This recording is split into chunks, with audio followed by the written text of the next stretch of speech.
Hi, I'm Canadian artist Roxanne Jervis, and I did a big version of painting that didn't work, so I transformed it into something else.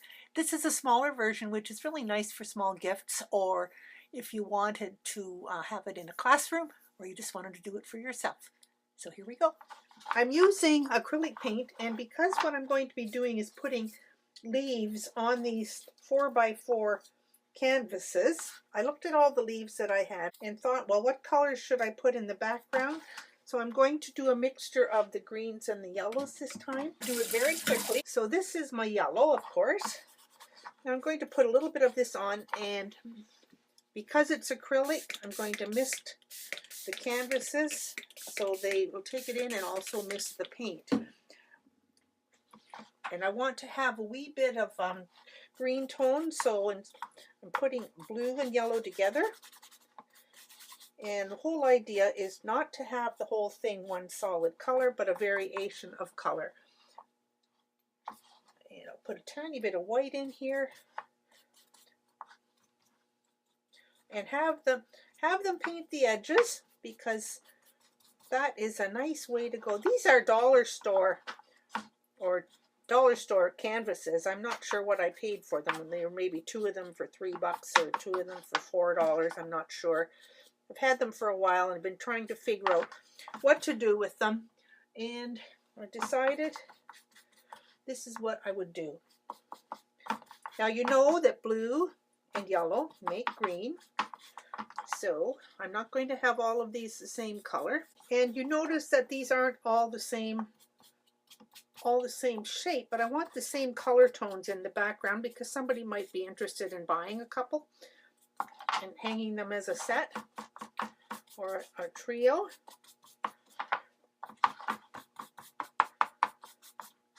And what I will have to do is wait for this paint to dry to get on to the next level.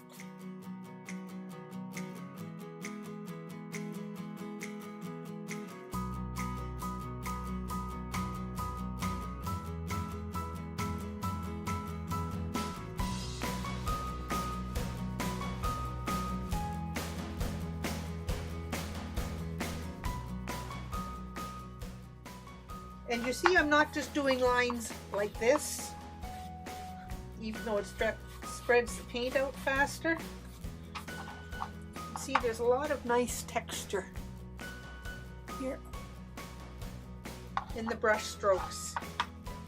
It's a nice little habit to get into, especially when you're painting a large area.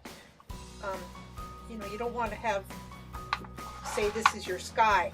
You don't want to have your skies just like this.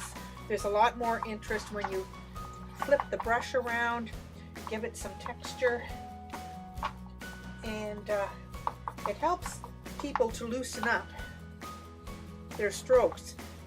Now, I'm not a photographic painter. I am more of an impressionistic painter.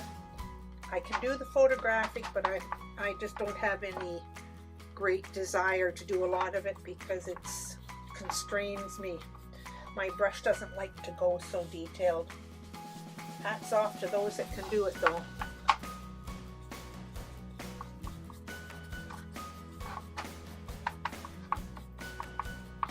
Now with having this as a background, you don't want big globs of color in it because this is really just like a tablecloth on your table for what's going to be put on top. If you were going to be doing this as just the colors showing, then yes, you can do all those contrasts. Okay, 3 different backgrounds. So when this dries, I'll come back for that, cover my paints up again because I am done with my paints. So what am I going to do next? I'm going to figure out on a piece of white paper what I'm going to put on each one, so that when I'm ready, I will know what I'm doing.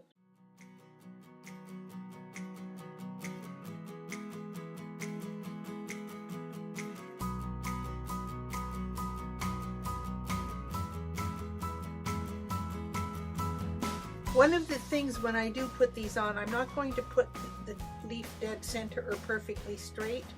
I'm going to move it around a wee bit just so that it's not stuck in the middle.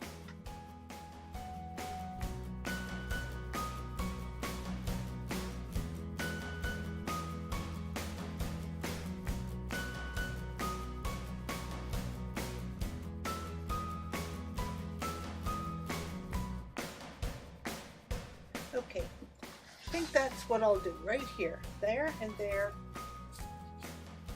There. In the end, I decided I liked the contrast of the Japanese maple over the regular maple trees. So I'm going to show you what I'm doing here.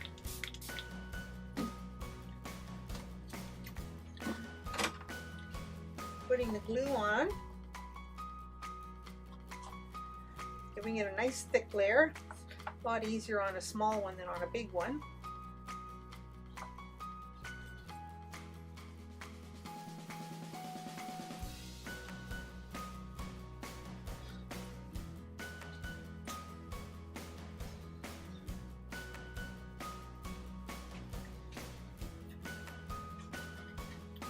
Then gluing over very carefully over each of the leaves.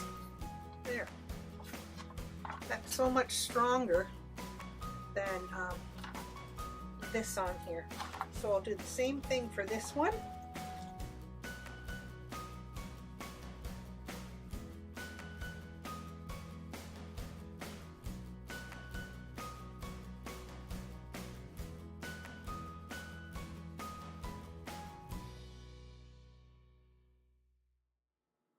Making sure that there's more distance from here to the bottom than there is from there to the top, just so that it doesn't look like it's stuck dead center on the canvas.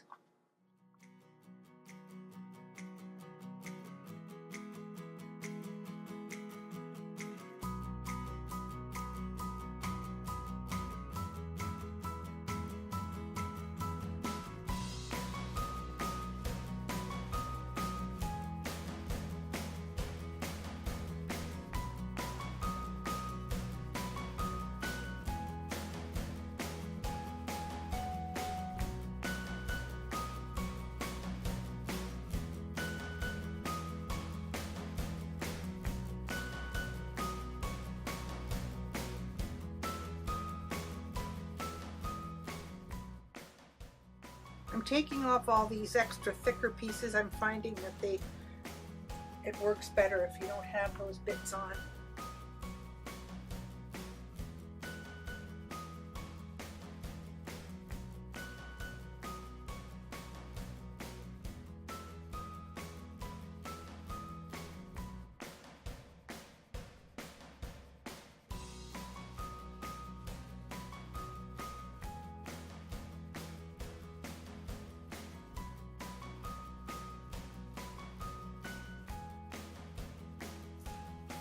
I've now finished these pictures, and on the very last coat I put on polymer varnish, and what it has done is really sealed the leaves into the page. The next thing I did was get the exact measurement of where the center is on the back of these, and I bought these D hooks, and you can see they're called a D hook because they actually look like a capital D here. The only thing was, with the D hooks that I bought, the screws that came with it were too long. And that's one thing you should always check.